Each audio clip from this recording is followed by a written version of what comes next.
Dealing with returns. In this tutorial, we'll be going over how to deal with Amazon dropshipping returns. Yes, it does happen sometimes. You just have to deal with it and do it the right way so you can keep your metrics up and continue to sell. One customer could cause a lot of chaos for your account. So you want to make sure to always make sure the customer is happy. And that's with any business that you do with e-commerce or anything on or offline. Dealing with returns with the customer.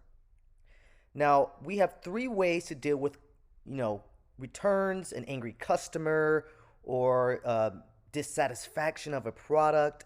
And usually the customer will send you a message on Amazon saying, hey, I'm dissatisfied with the product, or I want a refund, or we need to work something out. So you have three things to do. The first option that I recommend doing is negotiate with the customer. First, negotiate with the customer and speak with them. Understand what is going on, why they're angry. Do it within 24 hours as well. And once you're able to understand why they're angry, it'll calm them down a little bit so that you can both speak on a normal term basis and make sure that the best thing is complete. Because I'm sure sometimes the customer may be angry. So you need to make sure that they're happy, they understand what you're saying, and that they don't immediately run to Amazon with their product, the problem. You also want to offer replacement. If the customer's asking for a replacement or if their product is damaged, then you want to offer that replacement. And you want to do this because it's the easiest way to keep that customer happy and to keep them from leaving bad feedback. If you offer that replacement, yes, you may take a small loss, but that small loss is worth getting bad feedback shown in your account forever. You want to make sure your feedback is always held up strong. Now, the second option that you want to go to, if negotiating with the customer doesn't work, and if you offer a replacement and they just say, no, I don't want a replacement, then we're going to go with option two. Option two is to offer a partial refund with a 10% restocking fee, plus the shipping fee paid by the customer. And the product must be returned with fully original packaging. So this is the second route. If the customer says, no, I 100% want a refund, this is the only thing that I want right now, and that's it. What you're going to go ahead and do is say, okay, we'll give you a refund, although there's going to be a 10% restocking fee. Now, Amazon allows you to charge any fee that you personally want as a seller. You're in control of how much refund you give to your customer. So what I always do is say there's going to be a 10% restocking fee, which will help cover any fees or loss that you incur with this refund. And on top of that, the customer is going to be responsible for paying the shipping fee. So, and this is for the specific reason. For example, I had a customer who wanted to return a product to me, and they wanted the return and refund super fast. So without my permission, what they ended up doing was they ended up paying for the super express expensive 1-day shipping. Now, when I received the product in 1 day, of course, I returned their money within 1 day, although they were asking for me to cover the shipping fee that occurred. Now, the customer was the one who chose the express shipping. The customer paid $40 to ship the product back fast. Now, they chose to ship it back in that sense, so the customer is responsible for choosing and paying and returning the product back to you in the fully original packaging. Now, if the product was opened and they find out it's broken, then of course they can't return it with the original packaging.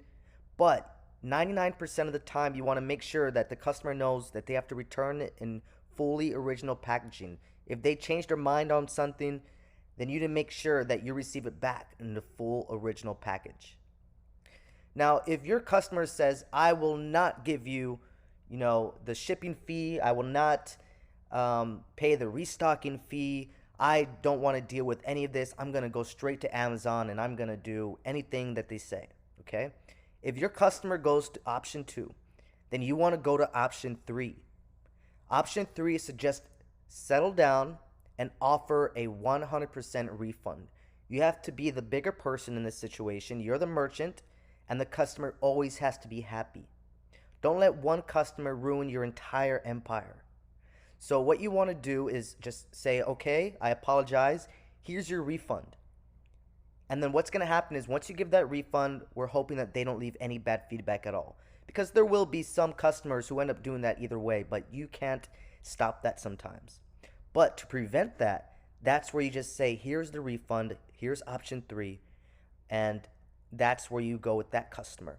So there's always going to be different types of customers. There's going to be different attitudes and different responses. So you just have to deal with it the best way you can. And this is the 3 options I recommend with the customer. Now, you may not have to take a 100% loss if you have to give a 100% refund, or if you have to return the package or do a replacement.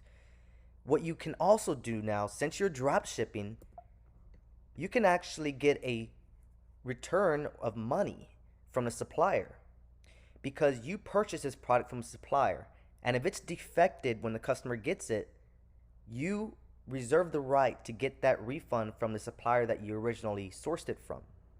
This is what you do with the supplier to get your refund. First, contact the supplier with the problem. They're either going to have a phone number, or they're going to have an email, or some sort of support ticket system where you can reach out and contact them about your problem. Second, ask for a replacement. If the customer is asking for a product replacement, then simply tell the supplier, I don't want a refund, I just wanted you to replace my product and send it to the same address on the order. Or if the customer wants a 100% refund, then tell the supplier, I want a 100% refund, and that's all I want. So it's a win-win situation. The customer gets their money back, you get your money back, no one's hurt in the process. And the third option, alert the customer of replacement shipment or process a 100% refund. So what you want to do here is once you speak with the supplier, you're going to be able to figure out, okay, how fast am I going to get my return and my refund or replacement, or how slow am I going to get it? If they say it's going to take up to a week or 2 to get your money back, then what you want to do is immediately just process that refund to the customer. You'll get your money eventually. And you also want to alert the customer what's going on. Tell them, we're going to go ahead and send you a brand new product. We apologize for everything that happened. Please leave us satisfactory feedback once you receive the product. Or please review us once you receive the product. We apologize for what happened. You know, there's many ways you could write it. It's your business. And this is what you do to get the refund back from the supplier. So first you want to take care of the customer, and then you want to go straight to the supplier and take care of business with them. This is how you deal with returns with Amazon automation and drop shipping. Thank you.